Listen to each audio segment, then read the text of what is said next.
I didn't turn around when I first heard the breathing because some things become real the moment you look at them.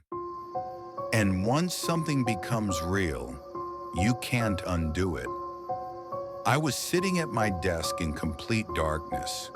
There was no lamp on, no screen glowing, only a faint trace of nightlight leaking into the room. I don't remember the time. It felt like time had stopped working. The breathing was slow, controlled, and it wasn't mine. I could feel it at the back of my neck, not touching me, not quite, but close enough that my skin reacted. Warm air, steady and patient. I didn't move. My heart didn't race. I didn't panic. That scared me more than anything. I should have been terrified. Instead, my body felt calm, as if someone had turned off the alarm inside me. My thoughts felt distant, like I was observing myself from somewhere else. It's nothing, I told myself, just imagination. But the breathing didn't change. Same rhythm, same distance. I wanted to speak. I wanted to hear my own voice, just to prove it still belonged to me. "Hello?" I whispered. No answer, but the breathing came closer. That's when I knew, deep down, that whatever this was, it wasn't standing behind me the way I imagined. The idea of something physical felt wrong, too simple.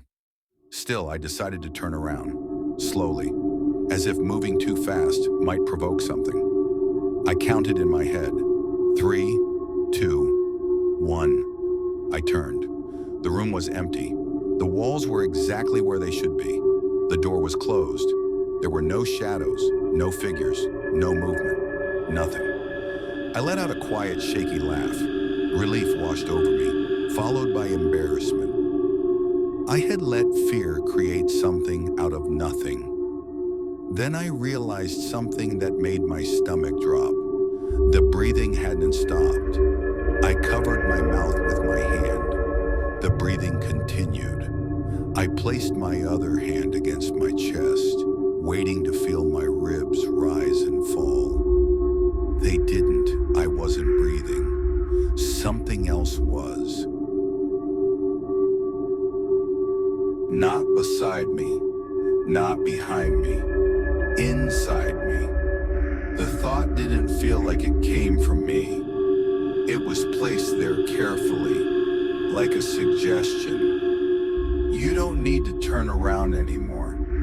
I didn't hear the words, I understood them. There was no voice, no sound, no tone, just meaning.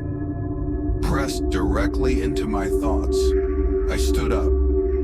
Or maybe I was made to stand.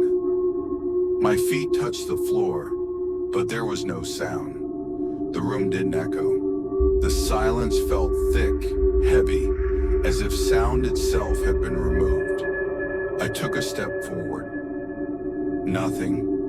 Another step. It felt like my body was being tested, measured, as if something was learning how I worked. I sat back down at the desk. The chair didn't creak.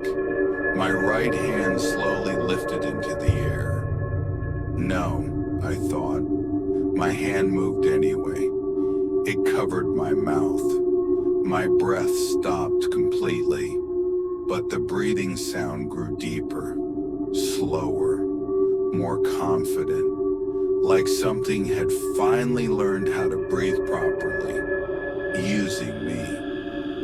My eyes burned, but I couldn't cry. The emotion was there, trapped behind glass. I felt like I was watching myself from a distance. My hand dropped from my mouth. The breathing continued. An image appeared in my mind. I was sitting at the desk, and something was standing behind me. But it wasn't a memory. It was rehearsal. You need to get used to it. That idea made me nauseous, because getting used to something means it isn't going away. I stood up again, this time for real. I walked toward the door. My footsteps were silent. I opened it. The hallway beyond was dark, but the darkness out there felt different, empty. The room behind me felt full. I felt pressure at my back, like something didn't want to lose its place. As soon as I stepped into the hallway, the breathing changed. It sped up. For the first time, it felt panicked.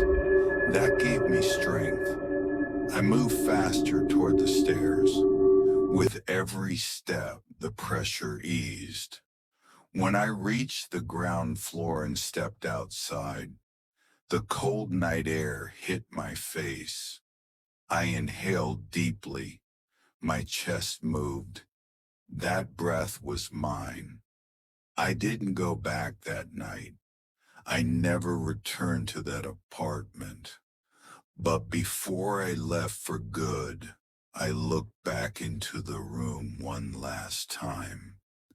The chair at the desk was empty, but on the seat, there were handprints at an angle I could never reach.